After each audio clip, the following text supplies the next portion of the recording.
दोस्तों अक्सर हम लोग सोचते हैं कि हम लोगों को जब भी कभी गाड़ी खरीदनी होती है या फिर कोई भी कार परचेस करनी होती है तो हमें क्या करना चाहिए। हम कंफ्यूज रहते हैं या फिर समझने की कोशिश करते हैं कि मैं नई गाड़ी खरीदूं या फिर पुरानी गाड़ी खरीदूं। तो दोनों में कंफ्यूजन सी रहती है कि कौन सी गाड़ी आपके लिए सूट करती है।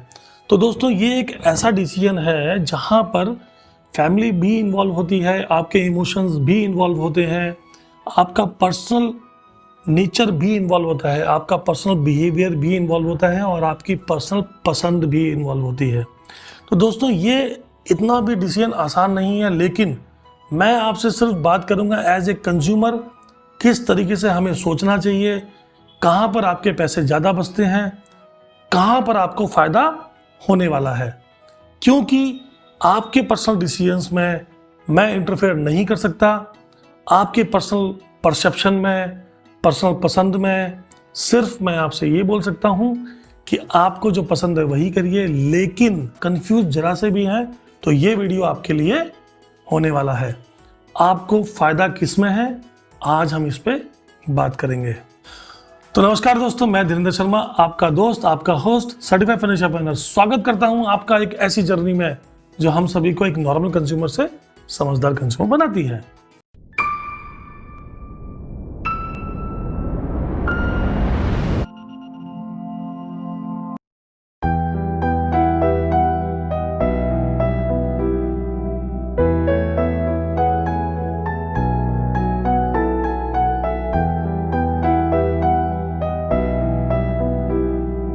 तो आज हम लोग बात करने वाले हैं, गाड़ी खरीदने जाना है तो नई खरीदनी है या पुरानी खरीदनी है। सिंपल, आपको अगर पैसों के लेकर बात करनी है, समझदारी यहाँ पर ये सोचना है कि किस डील में आपको फायदा होने वाला है। तो आपको ये चीज़ चेक करना है दोस्तों कि पुरानी गाड़ी की रियल वैल्यू कितनी होनी चाहिए। अगर आपने ये चीज़ कैलकुलेट कर ली, अगर आपको लगता है कि इस गाड़ी को परचेज करते समय मुझे इतने रुपए की प्राइसिंग से नीचे मिलती है तो मेरे लिए ये फ़ायदे का सौदा है, तो आप पुरानी गाड़ी ही खरीदिए। अब आप पुरानी गाड़ी खरीदोगे कैसे या फिर कैलकुलेट कैसे करोगे।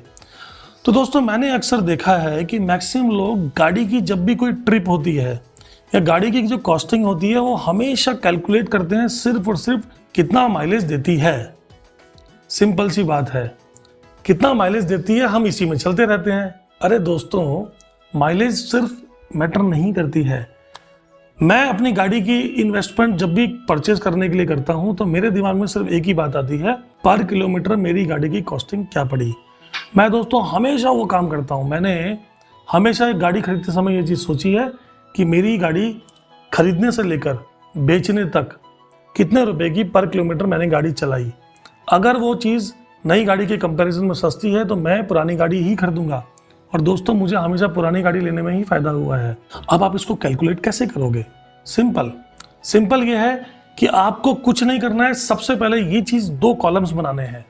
पहला कॉलम कि मेरी नई गाड़ी जो है वो कितने रुपए में आने वाली है, यानी मैं जिस गाड़ी को परचेज करना चाहता हूँ उस गाड़ी की कीमत कितने रुपए की मार्केट में है। मान लीजिए आपकी गाड़ी 10 लाख रुपए की है, यानी करंट वैल्यू मार्केट में नई गाड़ी की 10 लाख रुपए की बनती है। अब आपको सेम गाड़ी की 2 साल की 3 साल की कैलकुलेशन पे जाना है। तो पहले हम लोग इसकी कैलकुलेशन कर लेते हैं कि नई गाड़ी हमें कितने की पड़ने वाली है आज से 5 साल के बाद।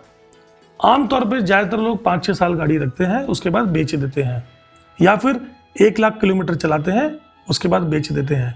तो दोस्तों मैं यहाँ पर जो पैमाना या नापने का जो कंपैरिजन करने का जो मैंने सेट कर रखा है वो यही है, 5 साल और 1 लाख किलोमीटर गाड़ी चलने के बाद अगर आप बेचते हैं तो नई गाड़ी मेरी दोस्तों 10 लाख रुपए की है। तो दोस्तों 10 लाख की गाड़ी अगर मैंने खरीदी तो अब यहाँ पर सबसे इम्पोर्टेंट ये है कि मेरी गाड़ी कितने की पड़ी, 10 लाख, पहली बात। दूसरी बात दोस्तों यहाँ पर आती है कैलकुलेशंस में कि मेरी गाड़ी की इंश्योरेंस कॉस्ट कितनी पड़ती है हर साल, तो आपको वो कैलकुलेट कर लेनी है। मेरे हिसाब से 15 से 20 हज़ार के बीच में बैठेगी अगर आप एक नॉर्मल पॉलिसी परचेज करते हो। तो अगर आप जीरो डेट पॉलिसी परचेज करते हो तो थोड़ी कॉस्टिंग बढ़ जाएगी। फिर दोस्तों आपकी मेंटेनेंस कॉस्ट आती है। मान के चलिए हर 10,000 किलोमीटर पे आप मेंटेनेंस कराते हो, तो एवरेज कॉस्टिंग अगर आप लगाते हो तो आपकी 5 साल के बाद जो टोटल कॉस्टिंग और एवरेजिंग आई होगी दोस्तों तो वो नियर अबाउट 1 लाख के आसपास आई होगी। उसी तरीके से 5 साल के बाद इंश्योरेंस जो कॉस्टिंग आपकी आती है वो आती है 1 लाख के आसपास। यानी 10 लाख की गाड़ी 1 लाख रुपए की आपकी इंश्योरेंस कॉस्ट, 1 लाख रुपए की आपकी maintenance cost after 5 years, 12 lakh आप खर्च कर चुके हो अभी तक। अब जब आप गाड़ी चलाते हो तो पर किलोमीटर वो गाड़ी माइलेज देती है, मान लीजिए आपका 4.5-5 रुपये किलोमीटर के हिसाब से। अगर 5 रुपये किलोमीटर के हिसाब से तो 5 लाख रुपए आपने उस गाड़ी में डीजल या पेट्रोल में फूका है अपना, तो 5 लाख और जोड़ दीजिए, यानी 17 लाख रुपए आपकी गाड़ी की कीमत बन चुकी है। इसमें दोस्तों हम एक्सीडेंटल को नहीं जोड़ेंगे, क्योंकि एक्सीडेंट का कुछ पता नहीं होता है तो वो नॉर्मल कैलकुलेशंस में नहीं जाएगा, क्योंकि आपके लिए भी हाइपोथेटिकल कंडीशन है कितना खर्चा आएगा। आप पहले से डिसाइड नहीं कर सकते हो कि एक्सीडेंट होगा या फिर नहीं होगा। तो आप क्या करोगे, 17 लाख की कॉस्टिंग गाड़ी की आपकी नई गाड़ी की बैठ चुकी है। अब आप डेफिनेटली गाड़ी जब बेचोगे तो कुछ कीमत तो मिलेगी ना। तो 10 लाख की गाड़ी 5 साल के बाद या 1 लाख किलोमीटर चलने के बाद मेरे हिसाब से 2-2.5 लाख या 3 लाख मैक्सिमम मिलने वाले हैं। आप 2.5 लाख रुपए कम कर दो तो गाड़ी आपको एक्चुअल में कितने की पड़ी, 14.5-15 लाख के आसपास। यानी आपकी जो गाड़ी की कीमत बैठ रही है वो नियर अबाउट बैठती है 15 रुपये पर किलोमीटर के हिसाब से। तो दोस्तों ये आपकी गाड़ी की एक नॉर्मल कॉस्टिंग रफली निकल गई, जो कोई भी आम आदमी, कोई भी कंज्यूमर पहले ही कैलकुलेट अंदाजन कर सकता है। इसमें दोस्तों हम लोग पार्किंग के खर्चे नहीं लगाएंगे, इसमें दोस्तों हम लोग इंटरेस्ट की कैलकुलेशन नहीं करेंगे, क्योंकि अगर आप इंटरेस्ट की कैलकुलेशन भी करोगे तो डेफिनेटली नई गाड़ी तो आप खरीदोगे ही नहीं, कभी भी नहीं खरीदोगे। अब आते हैं दोस्तों हम लोग पुरानी गाड़ी पे। अब आपको ये चीज़ चेक करनी है कि मेरी जो सेकेंड हैंड गाड़ी या फिर यूज्ड कार में परचेज करने वाला हूँ उसकी रनिंग कॉस्ट कितनी बैठने वाली है। अगर उसकी रनिंग कॉस्ट आपकी 11 या 12 रुपये बैठती है तो दोस्तों आपको पुरानी गाड़ी लेने में फ़ायदा है। सबसे बड़ा फ़ायदा ये है क्योंकि गाड़ी एक डेप्रिशिएबल एसेट होती है, तो पुरानी गाड़ी में आपको फ़ायदा ये होता है कि आपको उसका डेप्रिसिएशन टाइम के हिसाब से अच्छा खासा मिल जाता है। यानी 2 या 3 साल की गाड़ी आपको 10 लाख के बदले 6.5-7 लाख के आसपास नियर अबाउट मिल जाती है। तो 3 लाख रुपए तो दोस्तों वहीं आपके बच गए। तो ये दोस्तों कुछ फ़ायदे होते हैं। आप कंपैरिजन करना, मैं बिल्कुल ये नहीं कह रहा हूँ कि आपको हमेशा पुरानी गाड़ी लेनी है, नहीं दोस्तों। अगेन मैं कहता हूँ, आप किस चीज़ से प्यार करते हो वो ज़्यादा इंपॉर्टेंट है, आपको पसंद क्या चीज़ है वो ज़्यादा इंपॉर्टेंट है। पैसा, monetary satisfaction is not always important, और आपके लिए पर्सनल सेटिस्फेक्शन होना बहुत ज़्यादा ज़रूरी है। लेकिन अगर आप गाड़ी को एक एसेट के रूप में देखते हैं, फाइनेंशियली कंडीशंस के हिसाब से चेक करते हैं और फाइनेंशियली उस डिसीजन को लेके चलते हैं, तो आप ये कैलकुलेशन पक्का करिए दोस्तों, क्योंकि इस कैलकुलेशन से आपका डिसीजन चेंज होने वाला है अगर आप नई गाड़ी खरीदने जाते हो तो। और सबसे बड़ा फ़ायदा बताऊं दोस्तों मैं आपको, अगर आपका बजट वाकई में 10 लाख रुपए का है ना, तो दोस्तों पुरानी गाड़ी आपको 2 या 3 साल 15 या 16 लाख की जो मार्केट वैल्यू है ना वो मिल जाएगी यार। क्यों लेते हो? आपको लेनी है 1-1.5 साल पुरानी उसी पर्टिकुलर सेगमेंट की वही गाड़ी, आप अपर मॉडल ले लो ना, सबसे टॉप मॉडल लीजिए उस गाड़ी का, मज़ा ही अलग है उसका।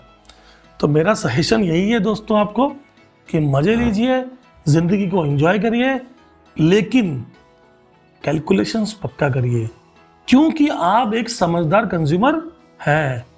आप वो कंज्यूमर नहीं है कि आंख बंद करके चीज़ को परचेज कर लिया।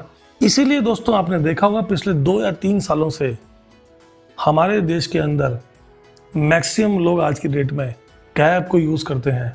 सिंपल दोस्तों, पैसा क्यों ब्लॉक करना है, क्यों पैसा खराब करना है अगर आप गाड़ी को यूज़ ही नहीं करते। मैं ऐसे पता नहीं कितने लोगों को जानता हूँ दोस्तों जो गाड़ी को यूज़ बहुत कम करते हैं और गाड़ी उन्होंने परचेजिंग करके रखी हुई है सिर्फ। मैं ये नहीं कहता कि गाड़ी मत खरीदिए दोस्तों, पक्का खरीदिए, क्योंकि कैब में आपको कभी कभी पर्सनल सेटिस्फेक्शन नहीं आता है, फैमिली के साथ आपको नहीं आप जा पाते हैं, अपनी मनपसंद जगह नहीं जा पाते हैं, मनपसंद टाइम पर नहीं जा पाते हैं। पर जब गाड़ी मैक्सिमम खड़ी रहती है तो दोस्तों पैसा क्यों ख़राब करना है, ले लो ना पुरानी गाड़ी, सिंपल। अगेन दोस्तों मेरा सजेशन है, आपकी पर्सनल चॉइस, पर्सनल सेटिस्फेक्शन ज़्यादा ज़रूरी है। तो दोस्तों एंजॉय करिए, और उम्मीद करता हूँ कि मेरी ये वीडियो आपको पसंद आई होगी, और जो हमारी जर्नी है एक नॉर्मल कंज्यूमर से समझदार कंज्यूमर वाली, वहाँ पर हम थोड़ा सा और आगे बढ़ पाए होंगे। तो दोस्तों, अगर आपको मेरी ये वीडियो पसंद आई है तो उसको लाइक करिए, शेयर करिए और सब्सक्राइब करिए। और अगर आप चाहते हैं मेरी वीडियो को सबसे पहले देखना तो बेल आइकन पे क्लिक करिए। तो नमस्कार दोस्तों, जय हिंद, जय भारत।